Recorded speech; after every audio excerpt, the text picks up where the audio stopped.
नमस्कार दोस्तों, मैं हूं गुमनाम और आप सुन रहे हैं हॉरर कहानी, वो भी मेरी जुबानी। दोस्तों, आज की कहानी ट्रक ड्राइवर की है जिनका नाम बलदेव सिंह है। तो चलिए अब यह कहानी बलदेव सिंह के नजरिए से सुनते हैं। लेकिन उससे पहले आप लोगों से एक शिकायत है। आप लोग स्टोरी को पूरा सुनते हैं लेकिन लाइक नहीं करते हैं। इस बार मैंने आप लोगों से बहुत उम्मीद लगाई है कि आप लोग अब की बार वीडियो को लाइक भी करेंगे और चैनल को सब्सक्राइब करके अपना सपोर्ट भी जरूर दिखाएंगे। तो अब ज्यादा समय नहीं लेते हैं, चलिए कहानी की शुरुआत करते हैं। मेरा नाम बलदेव सिंह है और मैं पंजाब के मोगा जिले के पास एक छोटे से गांव में रहता हूं। मेरी उम्र इस वक्त 40 साल है और लगभग 18 साल से ट्रक चला रहा हूं। लोग सोचते हैं ट्रक चलाना मतलब सिर्फ लंबा रोड, गाना और पैसा। पर सच ये है कि ट्रक चलाना मतलब घर से दूर रहना, नींद अधूरी और हर रात मौत से आंख मिलाना। मेरे पिताजी भी ट्रक ड्राइवर थे। उनकी मौत एक एक्सीडेंट में हुई थी जब मैं सिर्फ 14 साल का था। उसके बाद घर का सारा बोझ मेरे कंधों पर आ गया। शादी हुई, 2 बच्चे हैं। बीवी रोज कहती है, बलदेव अब कोई और काम देख लो। लेकिन मैं जानता हूं इस उम्र में ट्रक के अलावा और कुछ मिलना मुश्किल है। मैं जिस ट्रक को चलाता हूं उसका नंबर है PB29 और उसके मालिक का नाम है सरदार रघबीर सिंह। बहुत ही कड़क आदमी है, ना ज्यादा बात ना ज्यादा रहम। उस दिन सुबह उन्होंने मुझे फोन करके बुलाया। ऑफिस में जाकर पता चला इस बार डिलीवरी पंजाब से कश्मीर तक की है। माल था मेडिकल इक्विपमेंट और power backup generator. Delivery location थी श्रीनगर के पास एक गवर्नमेंट वेयर हाउस। नाम सुनते ही मेरा दिल थोड़ा भारी हो गया। कश्मीर का रास्ता सिर्फ खूबसूरत नहीं होता, वह रास्ता बहुत कुछ याद रख लेता है। मेरे साथ था मेरा सबसे पुराना दोस्त इकबाल, क्लीनर नहीं भाई जैसा दोस्त। हम दोनों ने साथ में ना जाने कितनी रातें रोड पर काटी हैं। सुबह 6 बजे हमने ट्रक स्टार्ट किया। मोगा की गलियां, सुबह का कोहरा, चाय की टपरियों से उठती भाप, सब कुछ पीछे छूटने लगा। दोपहर तक हम जालंधर क्रॉस कर चुके थे।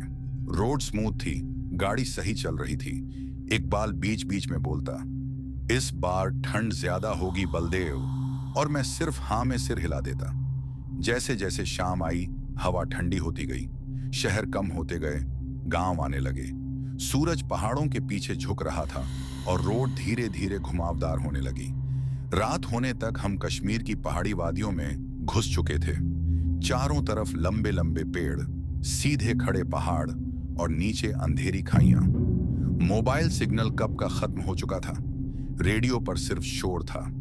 ट्रक की हेडलाइट्स सिर्फ सामने का 20 से 25 मीटर रोड दिखाती थीं। उसके आगे सिर्फ काला अंधेरा। अचानक इकबाल ने धीमी आवाज में कहा, बलदेव, तुझे कभी ऐसा लगा है कि रात में पहाड़ सांस लेते हैं? मैंने हंसी में टाल दिया, बकवास मत कर, थकान हो रही है। पर सच ये था कि मेरे सीने में भी अजीब सी घुटन महसूस हो रही थी। कुछ देर बाद मुझे लगा जैसे साइड मिरर में कोई साया हिला। मैंने मिरर ठीक किया, कुछ नहीं था।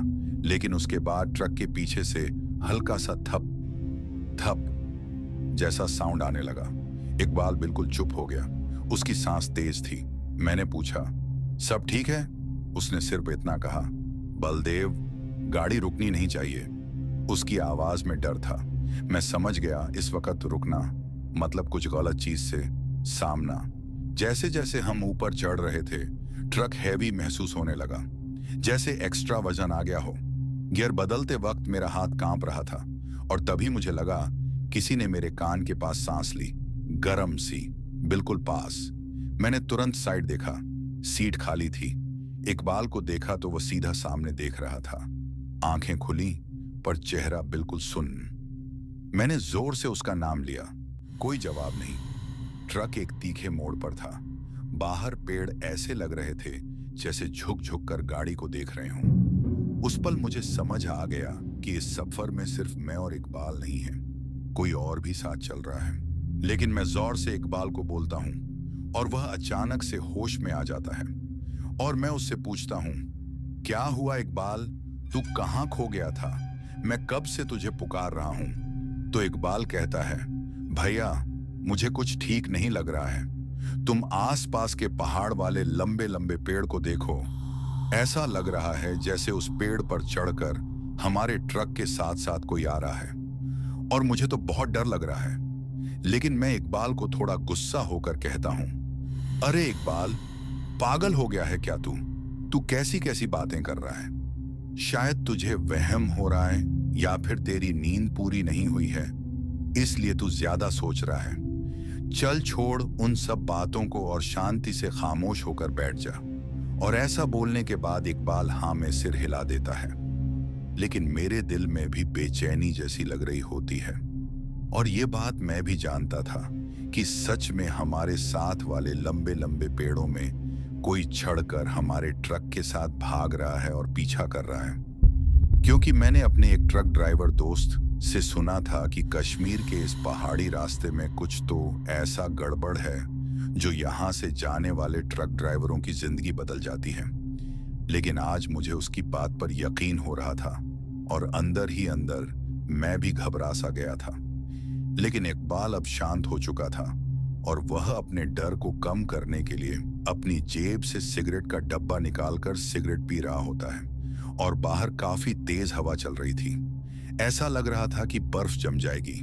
और ऊपर से आसमान से चांद भी गायब था और चारों तरफ मैं, इकबाल और हमारा ट्रक के अलावा कुछ भी नजर नहीं आ रहा था।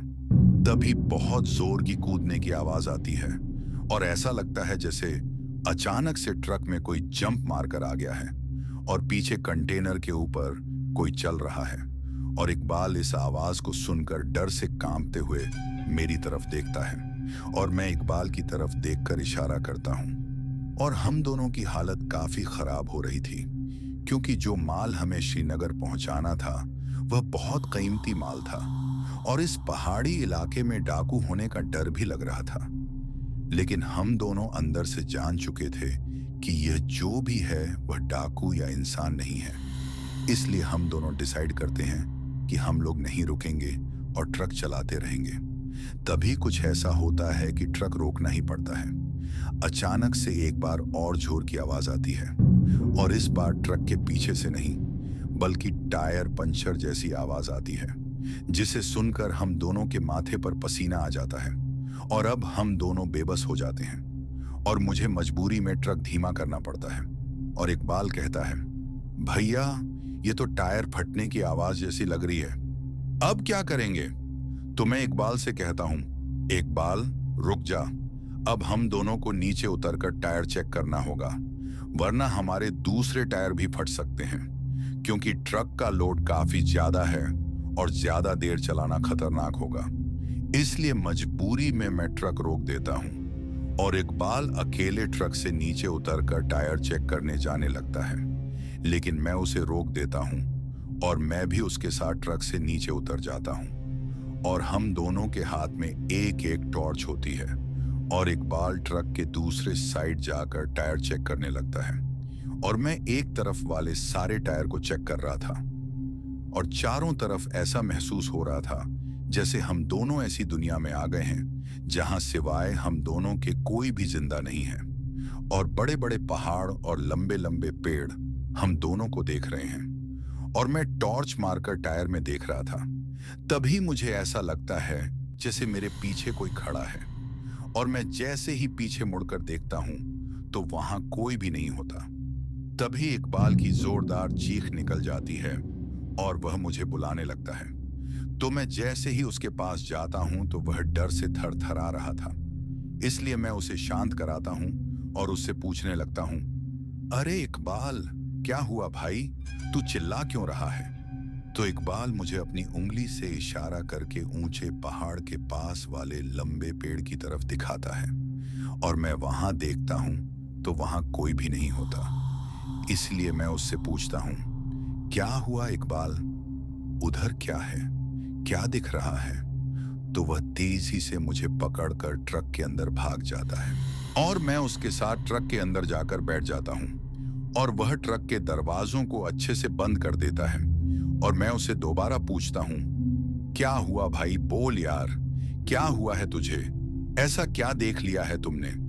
तो वह हांफते हांफते कहता है, भैया उस पेड़ के पीछे एक काला सा साया खड़ा था जो मुझे देख रहा था और उसकी बहुत डरावनी आवाज आ रही थी। तो मैं हंसते हुए कहता हूं, ये क्या बोल रहा है तू? शायद तू ज्यादा ही सोच रहा है। अरे ये पहाड़ी इलाका है और यहाँ लंबे लंबे पेड़ हैं। तुझे कोई जानवर नजर आया होगा, तुझे कोई गलतफहमी हुई है। और फिर मैं उसे पानी पिला देता हूँ और वह बार बार मुझे अपनी बातों पर यकीन करने को बोल रहा था, लेकिन मैं उसका ध्यान भटकाने के लिए उसे ऐसा दिखा रहा था कि मैं उसकी बात पर यकीन नहीं कर रहा हूँ। लेकिन अंदर मैं भी जान चुका था कि हम दोनों बहुत बुरे तरीके से फंस चुके हैं और अब जल्द ही मुझे कोई फैसला लेना होगा। इसलिए मैं इकबाल को ट्रक के अंदर बैठने को बोलता हूँ और अकेले ट्रक से नीचे उतर जाता हूँ, लेकिन वह मुझे काफी मना करता है। फिर भी मैं हिम्मत दिखाकर ट्रक से नीचे उतर जाता हूँ और अकेले ही उस पंचर वाले टायर को बदलने लगता हूँ। और आसपास मुझे बार बार ऐसा लग रहा था कि कोई मेरे आसपास चल रहा है, लेकिन नजर नहीं आ रहा। और इन सब की वजह से मेरे अंदर भी काफी बेचैनी और डर हो रहा था, क्योंकि मैं भी इंसान हूं और अब मुझे लग रहा था कि शायद मैं घर नहीं जा पाऊंगा। लेकिन जैसे तैसे मैं टायर बदलकर वापस ट्रक के अंदर आ जाता हूं और जैसे ही अंदर आता हूं तो देखता हूं कि इकबाल ट्रक से गायब है। और मैं ट्रक से नीचे उतरकर जोर जोर से डरते डरते इकबाल को आवाज देने लगता हूं और उसे ढूंढने की कोशिश करता हूं, लेकिन इकबाल दूर दूर तक कहीं भी नजर नहीं आ रहा था। और अब मैं रोने जैसा चेहरा बना लेता हूं और मेरी आंख में आंसू आ जाते हैं, क्योंकि इकबाल सिर्फ मेरा क्लीनर या दोस्त नहीं था, वह मेरे भाई जैसा था। इसलिए मैं मदद मांगने के लिए अपने फोन को चेक करता हूं और मालिक को कॉल करके सब बताने का सोचता हूं। लेकिन मेरी किस्मत इतनी खराब थी कि मेरे फोन का नेटवर्क भी उड़ा हुआ था, क्योंकि यह जंगल और पहाड़ी रास्ता था।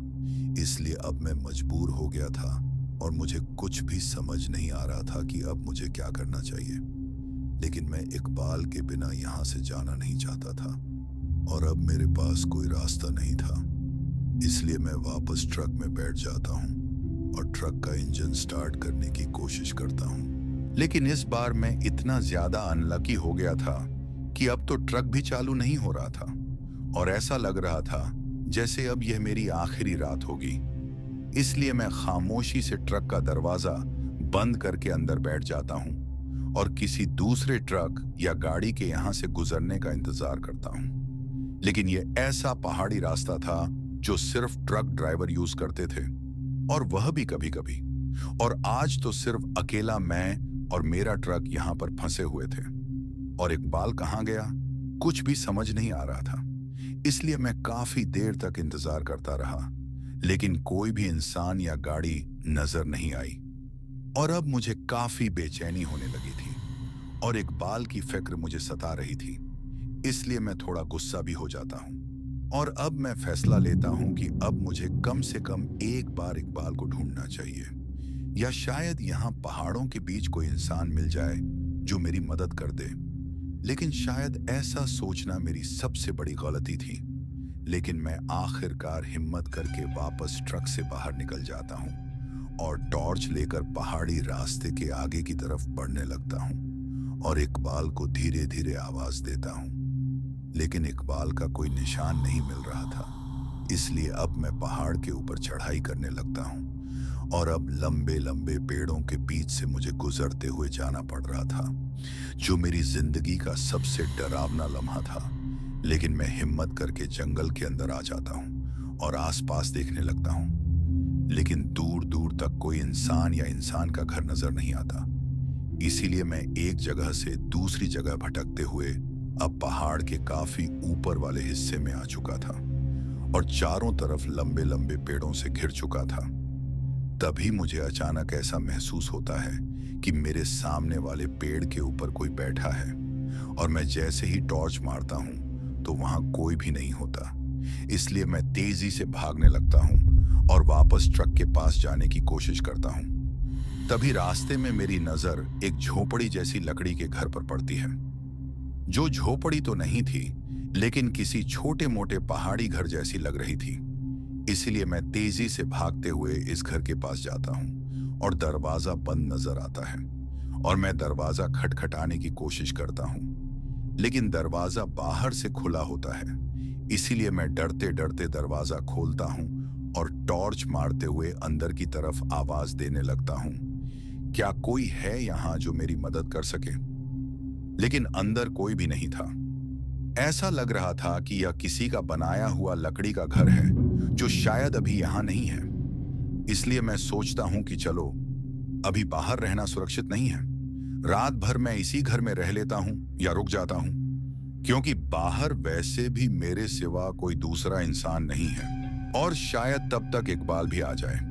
और ऐसा सोचकर मैं उस अनजान झोपड़ी जैसे लकड़ी वाले घर में जाकर चेक करता हूँ, तो वहां एक पुराना बेड जैसा बना हुआ था और उसके नजदीक एक झील थी जहां से बहते हुए पानी की आवाज माहौल को और भी अजीब और डरावना बना रही थी।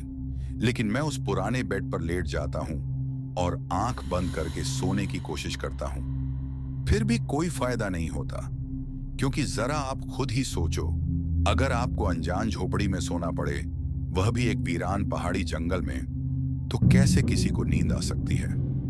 इसलिए मुझे भी नींद नहीं आ रही थी और दिल में दहशत और डर दोनों भरा हुआ था। तभी अचानक दरवाजा बाहर से कोई खोलने की कोशिश करता है और जोर जोर से खटखटाने लगता है, जिसे सुनकर मेरा होश उड़ जाता है और मुझे अब कुछ भी समझ नहीं आ रहा था कि ये क्या हो रहा है और इस वीरान जंगल में कौन हो सकता है। लेकिन एक पल के लिए मैं दरवाजा खोलने का सोचता हूँ, तभी मेरे अंदर से आवाज आती है और मेरा दिमाग कहता है, नहीं मत खोल, वरना तू यहां से जिंदा नहीं जा पाएगा। इसलिए मैं खामोश रहता हूं और बिना दरवाजा खोले इंतजार करता हूं और काफी देर तक दरवाजा खटखटाने के बाद बाहर जो भी चीज थी वह चली जाती है। लेकिन एक बात मैं बताना भूल गया, और वह बात यह है कि जिस झोपड़ी जैसे लकड़ी के घर में मैं बेड पर सो रहा था, उसके पास एक छोटा सा खिड़की टाइप का बना हुआ था और उसमें ग्लास लगा हुआ था जो ट्रांसपेरेंट था, और वहां से अंदर से बाहर और बाहर से अंदर सब कुछ सही से नजर आ रहा था।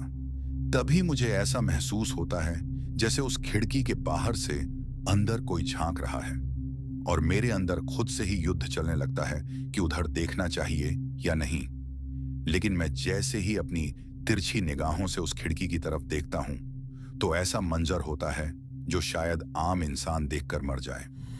और उस खिड़की के बाहर एक काली परछाई जैसा कुछ था, जिसका चेहरा तो सही से समझ नहीं आ रहा था, लेकिन वह देखने में ऐसा था जो शायद किसी आंख ने पहले कभी नहीं देखा होगा, और उसे देखकर ऐसी डर हो रही थी जो मेरी जान जाने की वजह बन जाती।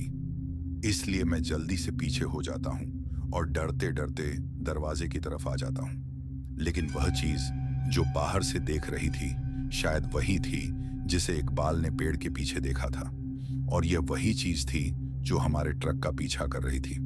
और अब मुझे ऐसा लग रहा था जैसे मैं वापस कभी घर नहीं जा पाऊंगा, और मेरे हाथ थरथराने लगते हैं और मैं आंख बंद करके बैठ जाता हूं। और जैसे ही मेरी आंख खुलती है तो वह चीज वहां खिड़की के पास नहीं होती।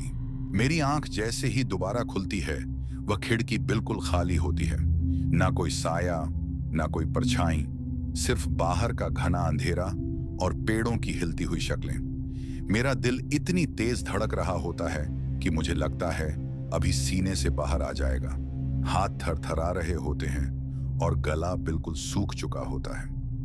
मैं धीरे से उठकर उस छोटी सी खिड़की के पास जाता हूं, पर इस बार हिम्मत करके बाहर देखने की कोशिश नहीं करता।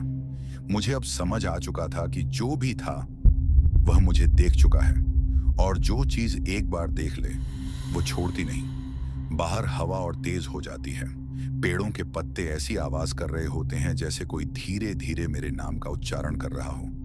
तभी मुझे याद आता है इकबाल, मेरा भाई जैसा दोस्त जो मेरे साथ ट्रक में था, जो एक पल में गायब हो गया।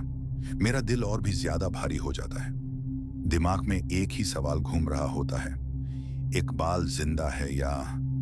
मैं पूरा झोपड़ी चेक करता हूं, कोई नहीं, बस एक पुराना कंबल और जमीन पर अजीब से निशान, जैसे किसी ने घसीट कर चलना सीखा हो। मुझे अचानक एहसास होता है कि यह झोपड़ी भी किसी के इंतजार में खड़ी है। मैं बाहर निकलने का सोचता हूँ, लेकिन दरवाजा खोलने से पहले ही बाहर से पैरों के चलने की आवाज आती है, धीरे, भारी और बिल्कुल पास। मैं सांस भी रोक लेता हूँ और तभी बाहर से एक आवाज आती है, आवाज बिल्कुल इकबाल जैसी, भैया दरवाजा खोलो। मेरा दिमाग सुन्न हो जाता है। आवाज बिल्कुल उसी की लग रही होती है, लेकिन मेरे दिल का एक कोना जोर से चीख रहा होता है, ये इकबाल नहीं है। मैं दरवाजे के पास खड़ा हो जाता हूँ, हाथ लैच पर होता है और दिमाग में बस एक ही सवाल, अगर दरवाजा खोला तो जो अंदर आएगा क्या वह बाहर भी जाने देगा? दरवाजे के उस पार इकबाल, भैया दरवाजा खोलो। आवाज फिर से आती है, बिल्कुल वही आवाज, वही लहजा, वही थकान भरी सांस। मेरा हाथ लैच पर जम जाता है। दिमाग बोलता है मत खोल, लेकिन दिल चीख रहा होता है, यह इकबाल है। मैंने अपनी आंखें जोर से बंद कर ली। एक पल के लिए मुझे लगा, अगर मैंने अब दरवाजा नहीं खोला तो मैं जिंदगी भर अपने आप को माफ नहीं कर पाऊंगा। मैं धीरे से लैच ऊपर करता हूं। कट। दरवाजा खुलता है। बाहर इकबाल खड़ा होता है, कपड़े वहीं जो ट्रक में पहने थे, चेहरा वहीं, दाढ़ी, आंखें, माथे पर पसीने की लकीर। बस एक चीज अजीब थी, उसका चेहरा बिल्कुल इमोशनलेस था, ना डर, ना गुस्सा, ना राहत, जैसे चेहरा सिर्फ एक मास्क हो। भैया, वह धीरे से कहता है। मैं खो गया था। मैं तुरंत उसे पकड़ लेता हूं। पागल है क्या तू? पता है मैं कितना डर गया था? वह मेरी बाहों में आ जाता है। उसका जिस्म ठंडा था, बिल्कुल बर्फ जैसा। मैंने सोचा शायद ठंड की वजह से। हम दोनों झोपड़ी के अंदर आ जाते हैं। मैं दरवाजा बंद कर देता हूं। मैंने उसे बिठाया और पूछा, बता क्या हुआ था वहां पेड़ के पास? इकबाल कुछ सेकंड चुप रहता है, फिर कहता है, मुझे याद नहीं।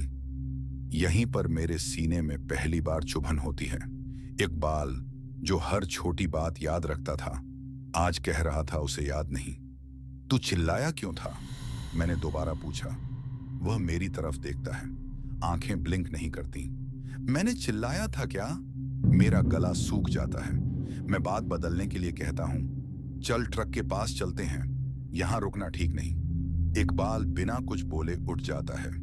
हम दोनों झोपड़ी से बाहर निकलते हैं। हवा और ज्यादा तेज हो चुकी थी। पेड़ों के बीच से अजीब सी सरसराहट आ रही थी। ट्रक थोड़ा दूर खड़ा था। मैं आगे चल रहा था, इकबाल बिल्कुल मेरे पीछे, लेकिन मुझे उसके कदमों की आवाज सुनाई नहीं दे रही थी। मैं रुकता हूं, वह भी रुक जाता है। मैं मुड़कर देखता हूं, वह बिल्कुल मेरे पास खड़ा था, इतना पास कि मैं उसकी सांस महसूस कर सकता था, पर सांस फिर भी नहीं थी। मैं घबरा कर कहता हूं, इकबाल तू ठीक है ना? वह धीरे से मुस्कुराता है और उस मुस्कान में कुछ भी इंसानी नहीं था। उसकी आंखें मेरी आंखों से ज्यादा खुली हुई थीं और पुतलियां बिल्कुल काली, जैसे अंधेरा अंदर ही अंदर फैल गया हो। मैं पीछे हटना चाहता हूं, लेकिन मेरे पैर जैसे जम गए। तभी वह कहता है, भैया तुम कल भी यहीं रुकोगे ना? मतलब? मेरी आवाज कांप रही थी। वह मेरी तरफ झुकता है और धीरे से कहता है, इस रास्ते से जो भी गुजरता है वह अकेला नहीं जाता। मुझे याद आ गया ट्रक के साथ भागने वाली वह परछाई, पेड़ों पर चढ़कर चलने वाली वह चीज। मैंने जोर से इकबाल को धक्का दिया और भागकर ट्रक का दरवाजा खोल दिया। मैं ड्राइवर सीट पर चढ़ गया, इंजन स्टार्ट करने की कोशिश की। क्लिक क्लिक, कुछ नहीं। मैं पीछे देखता हूं, इकबाल ट्रक के बाहर खड़ा था। हेडलाइट्स की रोशनी में उसका चेहरा आधा चमक रहा था और आधा गायब लग रहा था, जैसे उसका जिस्म पूरा यहां का नहीं है। वह धीरे धीरे ट्रक के पास आता है और हाथ बोनेट पर रख देता है, और उसी पल ट्रक के ऊपर से वही भारी आवाज आती है, धम्म, जैसे कोई फिर से कंटेनर पर चढ़ गया हो। इकबाल मेरी तरफ देखता है और कहता है, अब हम साथ रहेंगे भैया। उसकी आवाज अब बिल्कुल इकबाल जैसी नहीं थी, उसमें कई आवाजों की गूंज थी। मैं स्टीयरिंग पकड़कर आंखें बंद कर लेता हूं। मुझे लगता है यह मेरी जिंदगी की आखिरी रात है। और तभी ट्रक का इंजन अपने आप स्टार्ट हो जाता है। इंजन अचानक स्टार्ट हो जाता है। गर्र।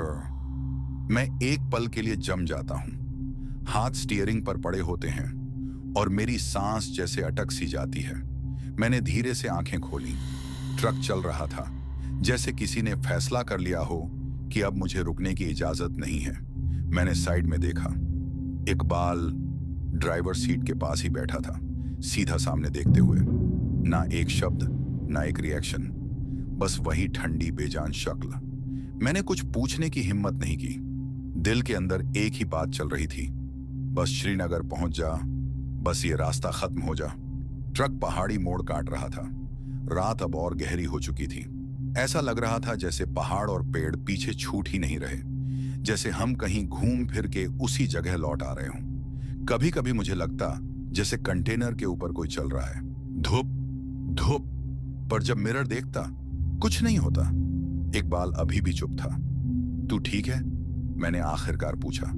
वह धीरे से बोला, बस पहुंचने वाले हैं भैया।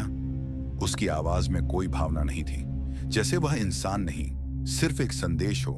काफी घंटों के बाद दूर से कुछ लाइट्स दिखीं। श्रीनगर। मेरी आंखों में आंसू आ गए। जिंदगी में पहली बार किसी शहर को देखकर इतनी राहत महसूस हुई।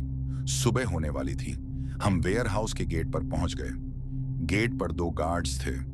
उन्होंने ट्रक देखा और तुरंत गेट खोल दिया, जैसे वो पहले से इंतजार कर रहे थे। मैं ट्रक से उतरा। पैर जमीन पर रखते ही मुझे लगा जैसे मैं काफी समय बाद वापस जमीन पर आया हूं। एक गार्ड ने मुझसे पूछा, अकेले आए हो?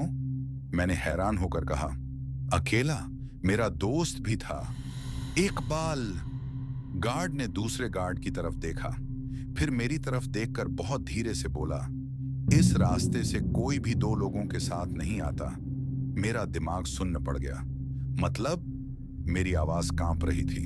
गार्ड ने मुझे साइड में ले जाकर चाय पकड़ा दी। पहले भी बहुत ट्रक आए हैं यहां, वह बोला, और हर बार ड्राइवर एक ही बात कहता है कि उसके साथ कोई था। पर जब हम केबिन चेक करते हैं, दूसरा गार्ड बीच में बोला, तो वहां सिर्फ एक ही होता है। मेरे हाथ से चाय गिरते गिरते बची। तुम लोग जानते हो उस रास्ते का क्या हाल है? पहला गार्ड बोला, वो पहाड़ी रास्ता सिर्फ रोड नहीं है, वह यादें रखता है। फिर उसने एक बात कही जो आज भी मेरे कान में गूंजती है। वहां जो रह जाते हैं वो चलना नहीं छोड़ते, बस साथ ही ढूंढते हैं। मैंने तुरंत पीछे मुड़कर ट्रक की तरफ देखा। केबिन खाली था। इकबाल वहां नहीं था, जैसे वह कभी था ही नहीं। मेरा सिर घूमने लगा। मैंने गार्ड से पूछा, वह जो मेरे साथ था, क्या वह मुझे यहां तक ला सकता था? गार्ड ने सीधी नजर से देखा और बोला, वह तुम्हें नहीं लाया, तुम्हें छोड़ने आया था। डिलीवरी कंप्लीट हो गई, पेपर साइन हो गए, मुझे पैसा मिल गया, पर मुझे कुछ भी महसूस नहीं हो रहा था। मैं वहां से निकल आया। आज कई साल बीत चुके हैं। मैं अब भी ट्रक चलाता हूं, पर एक बात याद रखता हूं, पंजाब से कश्मीर का वह पहाड़ी रास्ता मैं दोबारा कभी नहीं गया। कभी कभी रात को जब मैं अकेला ड्राइव कर रहा होता हूं और केबिन में अचानक ठंड हो जाती है, तो मुझे पैसेंजर सीट पर किसी के बैठने का एहसास होता है और एक पहचानी सी आवाज धीरे से कहती है, भैया बस पहुंचने वाले हैं। वेयर हाउस से निकलने के बाद मैं सीधा पंजाब वापस नहीं गया। मेरा दिमाग अभी भी सुन्न था। जो गार्ड्स ने कहा था वह बात मेरे कान के अंदर फंसी हुई थी। जो वहां रह जाते हैं वह साथी ढूंढते हैं। मैं ट्रक लेकर थोड़ा दूर ही गया था कि अचानक मुझे लगा पैसेंजर सीट पर कोई बैठा है। मैंने तुरंत ब्रेक मारी। सीट खाली थी। मैंने अपने आप को समझाया, बलदेव तू थका हुआ है, यह सब दिमाग का खेल है। पंजाब लौटने का सफर 3 दिन में पूरा हुआ, पर एक भी रात मैं चैन से नहीं सो पाया। जैसे ही रात होती मुझे लगता कोई मेरी सांस के बिल्कुल पास खड़ा है। घर पहुंचकर बीवी ने मुझे देखा और तुरंत समझ गई कि मैं वापस नहीं आया हूं, सिर्फ मेरा जिस्म आया है। बलदेव तू ठीक तो है ना? उसने पूछा। मैंने सिर्फ हाँ में सिर हिला दिया। मैं इकबाल का नाम घर पर किसी को नहीं बता पाया। उसकी मां को क्या बोलता कि तुम्हारा बेटा एक पहाड़ी रास्ते पर कहीं रह गया। रात को जब सब सो गए, मैं अकेला चारपाई पर लेटा हुआ था। तभी मुझे लगा जैसे चारपाई का एक कोना धीरे से दब गया हो, बिल्कुल वैसा ही जैसे कोई बैठता है। मेरी आंखें खुल गईं। कमरे में कोई नहीं था, पर हवा ठंडी थी, बिल्कुल पहाड़ों जैसी। उस रात पहली बार मैंने वह आवाज सुनी अपने कान के पास, भैया आप तो पहुंच गए। मेरा पूरा जिस्म सुन्न पड़ गया। मैं उठकर बैठ गया। सांस तेज थी, पसीना ठंड के बावजूद बह रहा था। अगली सुबह मैं ट्रक लेकर निकला। सोचा काम में मन लगाऊंगा तो ये सब खत्म हो जाएगा। पर जैसे ही ट्रक स्टार्ट होता, मुझे लगता स्टीयरिंग थोड़ा भारी है, जैसे कोई और भी उसे पकड़ के बैठा हो। एक दिन जब मैं हाईवे पर था, मैंने शीशे में देखा पैसेंजर साइड का मिरर अपने आप हिल रहा था। मैंने गाड़ी रोकी, बाहर उतर कर देखा, मिरर बिल्कुल ठीक था। उस रात जब मैं एक ढाबे पर रुका, चाय पीते वक्त ढाबे वाले ने मुझे देखा और बोला, भाई आपके साथ कोई और भी आता है क्या? मतलब? मैंने पूछा। वह बोला, अभी जब आप आए तो मुझे लगा 2 लोग उतरे हैं। मेरी उंगली से चाय का गिलास छूट गया। रात के बाद रात हालत और बिगड़ती गई। कभी मुझे लगता कोई मेरे सपनों में पहाड़ी पेड़ों पर चढ़कर मेरे ट्रक के साथ भाग रहा है। कभी लगता कंटेनर के ऊपर कोई बैठकर मेरी जिंदगी को गिन रहा है। और सबसे ज्यादा डर तब लगा जब एक रात मैंने अपनी बीवी को नींद में बोलते सुना, बलदेव उसको अंदर मत आने देना। मैं हिल गया। कौन? मैंने पूछा। वह नींद में ही बोली, जो तुम्हारे साथ आया है। उस दिन मुझे समझ आ गया, यह चीज सिर्फ मुझे नहीं, मेरे घर को भी महसूस हो रही है। मैं एक बाबा के पास गया। उन्होंने मुझे सिर्फ इतना कहा, तुम सफर से वापस आ गए हो, पर सफर तुमसे वापस नहीं आया। उस रात मैं ट्रक के केबिन में बैठा था, इंजन बंद, सिर्फ अंधेरा और खामोशी। तभी पैसेंजर सीट पर धीरे से दबाव महसूस हुआ। इस बार मैंने आंखें बंद नहीं की। मैं धीरे से बोला, इकबाल तू चला जा। उसके जवाब में मेरी ही आवाज आई, भैया मैं तो कब का आ चुका हूं। केबिन की लाइट अपने आप जल गई और सीट पर एक गीला सा निशान था, जैसे कोई वहां बैठकर उठा हो। मुझे कश्मीर से वापस आए हुए लगभग 3 हफ्ते हो चुके थे। ट्रक मालिक को मैंने साफ मना कर दिया था कि अब पहाड़ी रूट पर मैं नहीं जाऊंगा।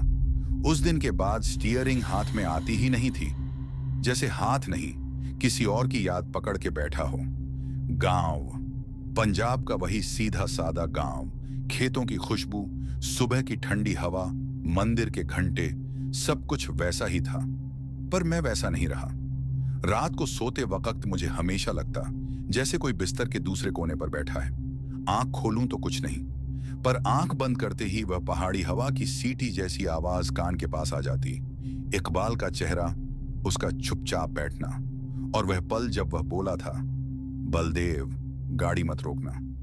एक शाम जब मैं चबूतरे पर बैठा बीड़ी पी रहा था, तभी शोर मच गया, अरे भागो, नानकपुर के मोड़ पे ट्रक पलट गया।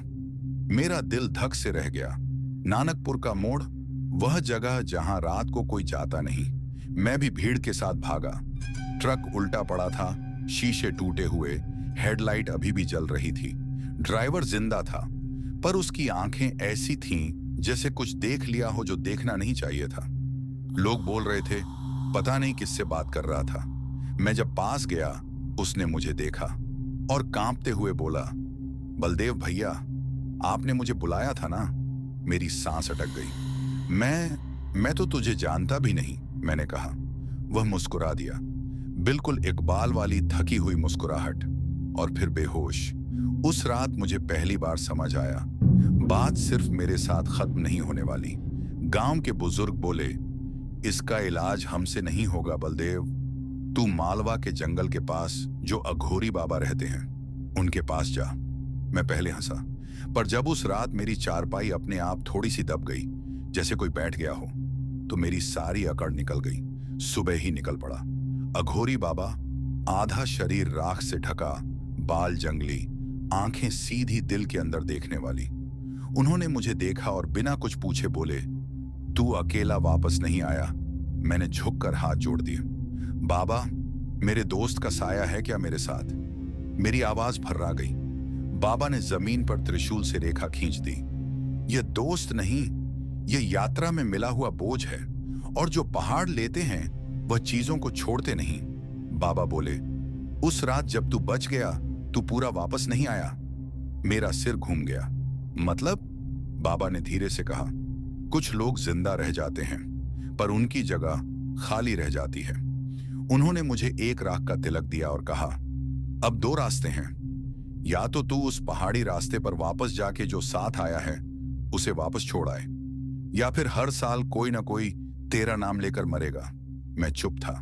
बाबा ने आखिरी बात बोली, फैसला तेरा है बलदेव, पर याद रख, जो तेरे साथ बैठा है वह कभी ड्राइवर सीट नहीं लेता, पर मंजिल वहीं चुनता है। मैं जब घर वापस आया, ट्रक मालिक का फोन आया, बलदेव, कश्मीर के लिए अर्जेंट डिलीवरी है। मैंने फोन काट दिया। पर रात को पार्किंग में खड़ा मेरा ट्रक खुद ही हॉर्न बजा रहा था, और पैसेंजर सीट पर हल्का सा दबाव था। रात का वक्त था, गांव पूरी तरह सो चुका था। सिर्फ दूर मंदिर के घंटे की हल्की सी आवाज और हवा में हिलते पेड़ों की सरसराहट थी। मेरे घर के आंगन में खड़ा मेरा ट्रक जैसे मुझे देख रहा था। मैं बिना किसी को बताए, बिना किसी से पूछे चुपचाप घर से निकल आया। अघोरी बाबा की बात मेरे कान में अब भी गूंज रही थी, जो साथ आया है बलदेव, वह तब तक नहीं जाएगा जब तक अपनी जगह न ले ले। मैं जानता था, अगर मैं यहीं रुक गया तो जो कुछ भी मेरे पीछे लगा है वह गांव के लोगों तक पहुंच जाएगा, और यह बोझ मैं किसी और के सिर पर नहीं छोड़ सकता था। ट्रक के पास आकर मैं ड्राइवर सीट पर बैठा, चाबी घुमाई, इंजन एक ही झटके में स्टार्ट हो गया, जैसे पहले से ही तैयार बैठा हो। जैसे ही ट्रक आगे बढ़ा, मुझे महसूस हुआ कि पैसेंजर सीट हल्की सी दब गई है। मैंने आंखों के कोने से देखा, वहां कोई नहीं था, पर सीट बिल्कुल ऐसे दबी हुई थी जैसे कोई वहां बैठा हो। बस चुपचाप बैठ जा, मैं धीमी आवाज में बोला, जैसे सामने कोई जिंदा इंसान हो। ट्रक गांव से निकलकर धीरे धीरे उसी पहाड़ी हाईवे की तरफ बढ़ने लगा। वही मोड़, वही अंधेरा, वही लंबे लंबे पेड़। हवा ठंडी होती जा रही थी और मेरे शीशे पर सांस की भाप जमने लगी। तभी मेरे कान में एक आवाज पड़ी, बिल्कुल इकबाल जैसी, भैया यहीं क्यों आए? मेरा हाथ स्टीयरिंग पर जम गया। मैंने पूरी हिम्मत जुटा के कहा, इकबाल, अगर तू है तो सामने आ, पीछे छुप के बात मत कर। पैसेंजर सीट से हल्की सी हंसी की आवाज आई। वह हंसी इकबाल जैसी थी, पर उसमें दर्द नहीं, मजाक नहीं, सिर्फ ठंडक थी। ट्रक अपने आप धीरे होने लगा। ब्रेक मैंने नहीं दबाया था। स्टीयरिंग भी हल्की सी मुड़ने लगी, जैसे कोई और उसे पकड़ के बैठा हो। मुझे लगा अब बस हो गया। मैं जोर से चिल्लाया, बस, जहां जाना है ले चल, पर गांव और मेरे लोगों को छोड़ दे। अचानक ट्रक रुक गया, बिल्कुल सुनसान जगह पर। चारों तरफ वही पेड़, वही पहाड़ और वही खामोशी जो कान फाड़ देती है। पैसेंजर सीट का दरवाजा धीरे से खुलने लगा। कोई दिखा नहीं, पर ठंडी हवा मेरे चेहरे से टकरा गई, जैसे कोई उतर रहा हो। उसी वक्त मेरे फोन पर एक नोटिफिकेशन आई। सिग्नल बिल्कुल जीरो था, फिर भी स्क्रीन ऑन हो गई। एक ही लाइन लिखी थी, तू अकेला नहीं आया था बलदेव, और अकेला वापस भी नहीं जाएगा। मेरा गला सूख गया। मैं सीधा बैठा रहा, सांस भी लेने की हिम्मत नहीं हो रही थी। तभी पैसेंजर सीट का दरवाजा जोर से बंद हुआ। ट्रक दोबारा स्टार्ट हो गया, पर इस बार मैंने चाबी नहीं घुमाई थी। स्टीयरिंग सीधी हुई, हेडलाइट्स आगे के अंधेरे में घुस गईं, और मुझे समझ आ गया, अब या तो यह रास्ता मुझे छोड़ देगा, या फिर मैं ही इसी रास्ते का हिस्सा बन जाऊंगा। और ट्रक, वह बस चलता रहा। ट्रक धीरे धीरे चल रहा था, जैसे उसे भी पता हो कि अब तेज चलने का कोई मतलब नहीं।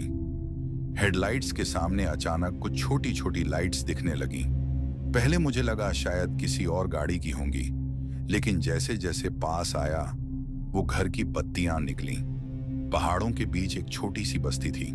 कच्चे घर, पत्थर की दीवारें, लकड़ी के दरवाजे, और सबसे अजीब बात, रात के इतने अंधेरे में भी हर घर में हल्की सी रोशनी जल रही थी। ये गांव मैंने अपने आप से बोला। ट्रक अपने आप ही रुक गया। इंजन बंद हो गया, लेकिन इस बार मुझे घबराहट नहीं हुई, जैसे कोई मुझे यहीं लाना चाहता था। जैसे ही मैं नीचे उतरा, ठंडी हवा ने मेरे कान के पास से गुजरते हुए धीरे से कहा, बलदेव। मेरा खून जम गया। मैं पलट कर देखता हूं, लेकिन कोई नहीं। तभी सामने से एक बूढ़ा आदमी धीरे धीरे चलता हुआ आया। उसके चेहरे पर झुर्रियां थीं, पर आंखें बिल्कुल साफ, और सबसे डरावनी बात, उसके पैर जमीन को छू ही नहीं रहे थे। देर कर दी तूने, बलदेव, वह शांत आवाज में बोला। मैंने घबरा कर पूछा, बाबूजी, आप मुझे कैसे जानते हो? वह हल्की सी मुस्कान के साथ बोला, यहां सब तुझे जानते हैं। उसके पीछे धीरे धीरे और लोग निकलने लगे। औरतें, बच्चे, जवान, सबके सब मुझे घूर रहे थे, जैसे मैं कोई पुरानी पहचान हूं। एक औरत आगे आई। उसके हाथ में एक पुराना सा शॉल था। उसने मेरे कंधे पर शॉल रखते हुए कहा, ठंड लग रही होगी, हर बार लगती है। हर बार? मेरा गला सूख गया। तभी एक बच्चा मेरी तरफ भाग कर आया और बोला, चाचा, इस बार भी आप ट्रक से ही आए हो ना? मेरे हाथ कांपने लगे। मैंने जोर से पूछा, इस गांव का नाम क्या है? सारे लोग एक साथ चुप हो गए। फिर वह बूढ़ा बोला, इस गांव का कोई नाम नहीं बलदेव, नाम सिर्फ जिंदा जगहों के होते हैं। मेरे दिमाग में अघोरी बाबा की बात बिजली की तरह गिरी। जो साथ आया है वह अपनी जगह मांगता है। मैंने पीछे मुड़कर ट्रक की तरफ देखा। ट्रक बिल्कुल खाली खड़ा था, लेकिन ड्राइवर सीट पर कोई बैठा हुआ दिख रहा था। चेहरा साफ नहीं, पर पोस्टर बिल्कुल मेरे जैसा। मेरे कान में फिर वही आवाज आई, इकबाल को याद है ना? वह भी यहीं आया था। मैंने चीखने की कोशिश की, पर आवाज गले में ही अटक गई। गांव के लोग धीरे धीरे मेरे ओर पास आने लगे। बूढ़े ने आखिरी बात कही, यहां हर ड्राइवर रुकता है बलदेव। कोई ट्रक बनकर रह जाता है, कोई रास्ता बन जाता है, और कोई बस याद। मेरे पैर अपने आप ट्रक की तरफ बढ़ने लगे, जैसे कोई और मुझे चला रहा हो। और जैसे ही मैंने ड्राइवर सीट को हाथ लगाया, मुझे महसूस हुआ कि पीछे सीट पर कोई बैठा मुस्कुरा रहा है। उसी पल मुझे समझ आ गया, यह गांव कोई जगह नहीं, यह अंत है। पर सवाल यह था, मेरा अंत या मेरी शुरुआत? बलदेव ने उस रात के बाद ट्रक चलाना हमेशा के लिए छोड़ दिया। स्टीयरिंग व्हील को हाथ लगाते ही उसके हाथ कांपने लगते थे, पसीना निकल आता था, और दिमाग में वही पहाड़ी गांव, वही बस्ती, वही लोग घूमने लगते थे जो उसे नाम से जानते थे। मालिक को बिना ज्यादा कुछ बताए उसने ट्रक की चाबी लौटा दी। मालिक ने बस इतना कहा, बलदेव, तू ठीक नहीं लग रहा, पहले अपनी जान संभाल। कुछ महीने घर पे बैठकर गुजरे, कभी बिल्कुल नॉर्मल, कभी अचानक बुखार, कभी सीने में दर्द, कभी रात को नींद में चीखना। डॉक्टर ने टेस्ट किए, रिपोर्ट्स नॉर्मल आई। डॉक्टर ने बोल दिया, स्ट्रेस है, दिमाग का प्रॉब्लम लगता है। तभी बलदेव ने एक सिक्योरिटी गार्ड की नौकरी पकड़ ली। शहर के बाहर एक पुरानी बंद फैक्ट्री थी। लोहे के गेट, टूटे शीशे, झंग लगी दीवारें। ड्यूटी रात 8 से सुबह 6। पहली रात सब ठीक था, दूसरी रात भी, तीसरी रात कुछ अलग थी। रात के लगभग 2:17 बजे, जब पूरा एरिया बिल्कुल शांत था, बलदेव गेट के पास कुर्सी पर बैठा चाय पी रहा था। तभी उसकी नजर फैक्ट्री के अंदर पड़ती है। अंदर फैक्ट्री के बीचों बीच एक आदमी खड़ा था। बलदेव उठ खड़ा हुआ, टॉर्च मारी। आदमी वहीं का वहीं खड़ा रहा, ना हिला ना भागा। कौन है रे? बलदेव ने जोर से बोला। कोई जवाब नहीं। जब बलदेव 2 कदम आगे बढ़ा, तब उसका दिल धक से रह गया। वह आदमी बिल्कुल बलदेव जैसा था, वही हाइट, वही शरीर, वही कपड़े। बस एक फर्क था, उसकी आंखें नहीं थीं, बस गहरा काला खालीपन। बलदेव के हाथ से टॉर्च गिर गई, आंख झपकी और वह चेहरा गायब। उस रात बलदेव घर जाकर सीधा गिर गया। सुबह उठते ही उल्टी, तेज बुखार और पूरा बदन जैसे पत्थर हो गया हो। अगली कुछ रातों तक वह चेहरा उसे सपने में दिखने लगा, कभी फैक्ट्री के गेट पर, कभी उसके बेड के पास, कभी शीशे के अंदर से। कभी कभी बलदेव बिल्कुल ठीक होता, हंसता, बात करता, चाय पीता, और कभी अचानक 3-3 दिन तक बेड से उठ नहीं पाता। फैक्ट्री में ड्यूटी के दौरान अब उससे आवाजें आने लगी, कभी पीछे से अपनी ही आवाज सुनाई देती, बलदेव इधर देख। सीसीटीवी में कभी कभी एक फ्रेम आता जिसमें बलदेव खुद खड़ा होता, जबकि वह गेट पर होता। अब बात हद से आगे बढ़ चुकी थी। एक रात ड्यूटी के बाद बलदेव सीधा अपने पुराने दोस्त रमेश के पास गया। रमेश ने उसकी हालत देखते ही कहा, तू अंदर से टूट चुका है भाई, ये नॉर्मल नहीं लगता। बलदेव ने सब सच बता दिया। ट्रक, पहाड़ी रास्ता, गांव, इकबाल, फैक्ट्री और वह बिना आंखों वाला चेहरा। रमेश ने गहरी सांस ली और बोला, मैं एक आदमी को जानता हूं, यह डॉक्टर का केस नहीं है। 2 दिन बाद रमेश बलदेव को शहर के बाहर एक तांत्रिक के पास ले गया। पुराना सा घर, दीवार पे लाल निशान और हवा में अजीब सी बू। तांत्रिक ने बलदेव को देखा और बिना कुछ पूछे बोला, ट्रक छोड़ दिया, पर जो साथ आया था उसे छोड़ा नहीं। बलदेव का गला सूख गया। तांत्रिक ने आगे कहा, फैक्ट्री के अंदर जो तू देखता है वह तुझे लेने नहीं आता, वह अपनी जगह मांगता है। बलदेव ने कांपते हुए पूछा, कौन सी जगह? तांत्रिक ने जमीन पर उंगली से गोल घुमाया और बोला, ड्राइवर की सीट या फिर दिमाग। और तभी बलदेव को महसूस हुआ जैसे उसके पीछे कोई खड़ा मुस्कुरा रहा हो। रमेश और मैं उसी रात तांत्रिक के घर पर रुक गए। तांत्रिक ने साफ बोल दिया था, यह काम दिन में नहीं होगा, रात के बीच जब इंसान का दिमाग कमजोर होता है तभी सच बाहर आता है। रात के लगभग 12:30 बजे उसने आंगन में एक गोल घेरा बनाया। जमीन पर लाल रंग से कुछ अजीब से निशान, बीच में दिया और मेरे चारों तरफ नींबू, राख और काले धागे। मुझे बीच में बिठा दिया गया।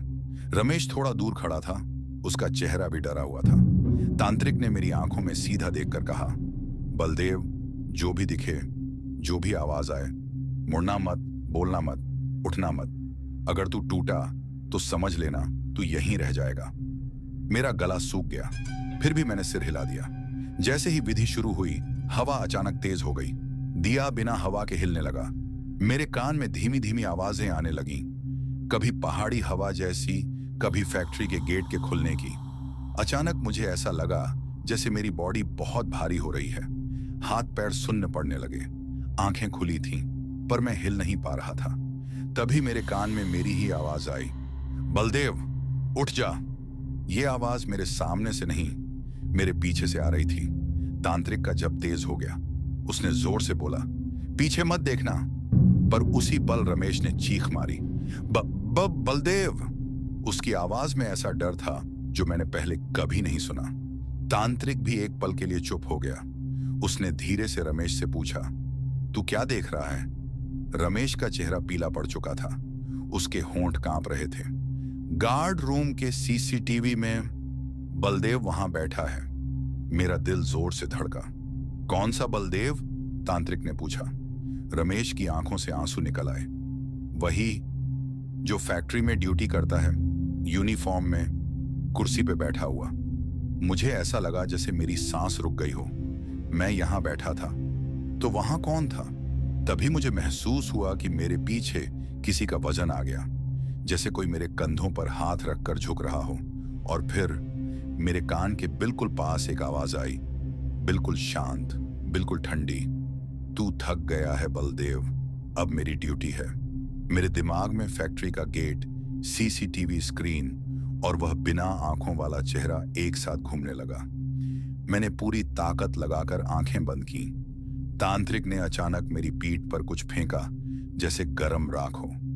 मेरी बॉडी झटके से आगे झुक गई और मैं जोर से हाँफने लगा। हवा एकदम शांत हो गई। दिया सीधा जलने लगा। तांत्रिक ने थकी हुई आवाज में कहा, अब समझ आया? मैंने कांपते हुए पूछा, क्या? तांत्रिक ने मेरी तरफ देखा। उसकी आंखों में डर था, जो मुझे और डरा गया। जो तू फैक्ट्री में देखता है वह तुझे कॉपी नहीं कर रहा, उसने एक पल रुक कर कहा। वह तुझसे पहले पहुंच चुका है। रमेश ने घबराकर पूछा, मतलब? तांत्रिक बोला, बलदेव का एक हिस्सा उस रात पहाड़ी रास्ते पर ही रह गया था, और जो रह गया उसने फैक्ट्री में अपनी जगह बना ली। मैंने धीरे से पूछा, तो मैं कौन हूं? तांत्रिक ने जवाब देने से पहले दिया बुझा दिया। अंदर बैठा बलदेव या यहां बैठा बलदेव, उसने मेरी तरफ उंगली उठाई। ये फैसला अब फैक्ट्री करेगी। और उसी पल मेरे फोन पर एक मैसेज आया। स्क्रीन ऑन हुई, बिना नेटवर्क के। सिर्फ एक लाइन लिखी थी, कल रात की ड्यूटी मत भूलना। और मैसेज के नीचे सेंडर का नाम था, बलदेव सिक्योरिटी। मेरे हाथ से फोन गिर गया। मुझे समझ आ गया, जो कुछ भी है वह अब सिर्फ सपनों तक सीमित नहीं रहा। और सबसे डरावनी बात यह थी, कल रात मेरी ड्यूटी थी। बलदेव उस रात ड्यूटी पर नहीं गया। तांत्रिक के घर से निकलकर सीधा अपने कमरे में बंद हो गया। दरवाजा अंदर से लगाया, बत्ती बुझाई और कोने में बैठ गया, जैसे कोई उसे देख रहा हो। रात भर उसे नींद नहीं आई। आंख बंद करता तो फैक्ट्री का गेट दिख जाता, सीसीटीवी स्क्रीन, कुर्सी और उस कुर्सी पर बैठा वो। सुबह जब आंख खुली तो मोबाइल पे 20 मिस्ड कॉल्स थीं, फैक्ट्री के सुपरवाइजर की। बलदेव का दिल जोर जोर से धड़कने लगा।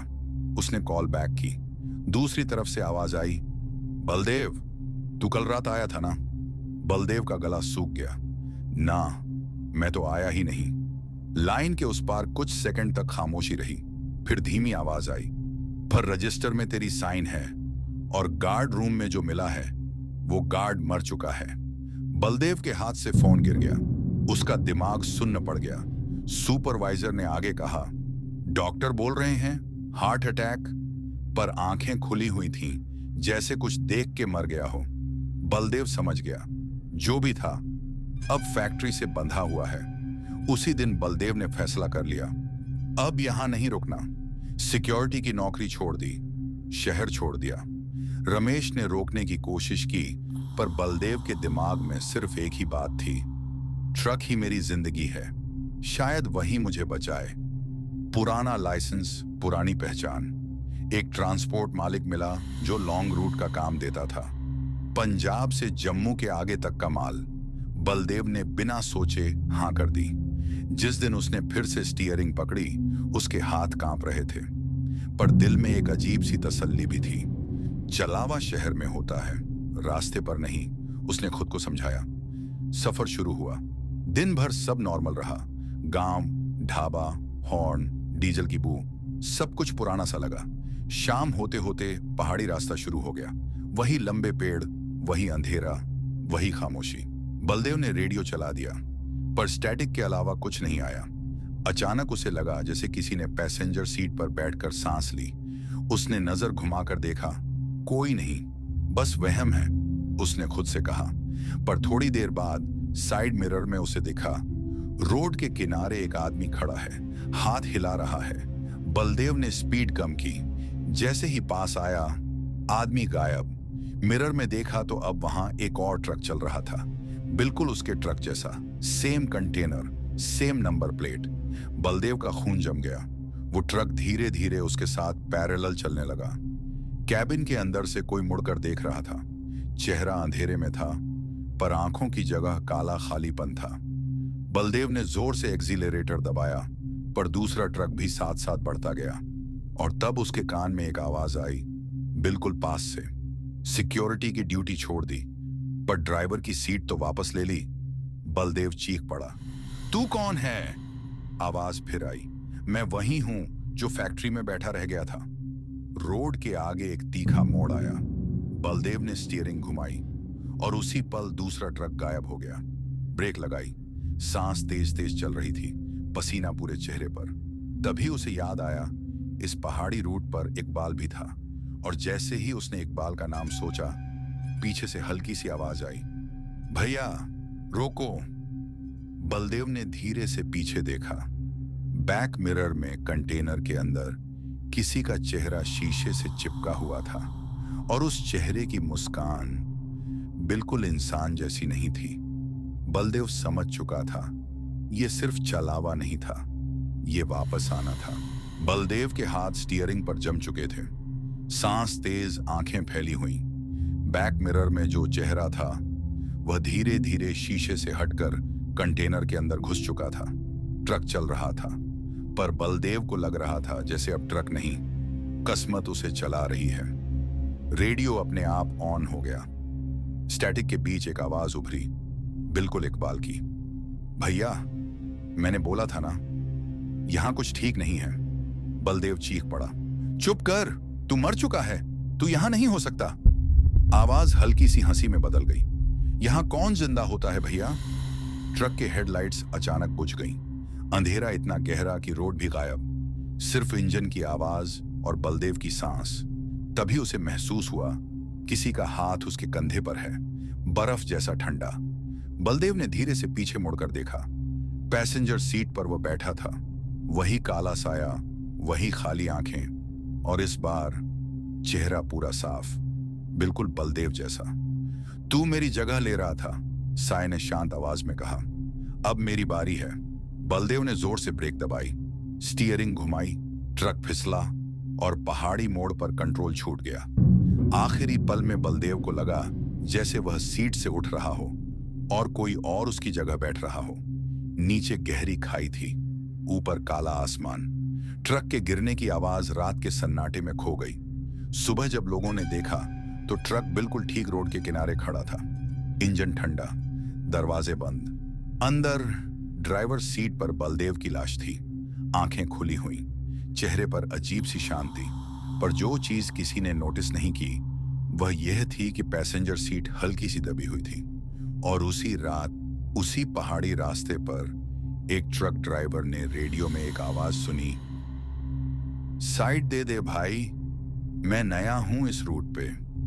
किसने बोला और कौन सुन रहा था, इसका जवाब आज तक किसी के पास नहीं है। तो मेरे प्यारे दोस्तों, आज की यह डरावनी और सच्ची कहानी खत्म होती है, लेकिन मैं इस चैनल में आप लोगों के लिए हर दिन एक अनोखी और सच्ची ट्रक ड्राइवर की आप बीती और कहानी लेकर आता हूं। लेकिन आप लोगों से मेरी एक रिक्वेस्ट है, प्लीज हमें सपोर्ट करने के लिए हमारे इस वीडियो को लाइक करके चैनल को सब्सक्राइब कर लीजिए। और अगर आप भी अपना नाम नेक्स्ट वीडियो में अनाउंस करवाना चाहते हो तो इस वीडियो के कमेंट सेक्शन में अपना नाम लिख दीजिए। और हम लोग मिलते हैं नेक्स्ट वीडियो में एक नई और डरावनी कहानी के साथ। तब तक अलविदा।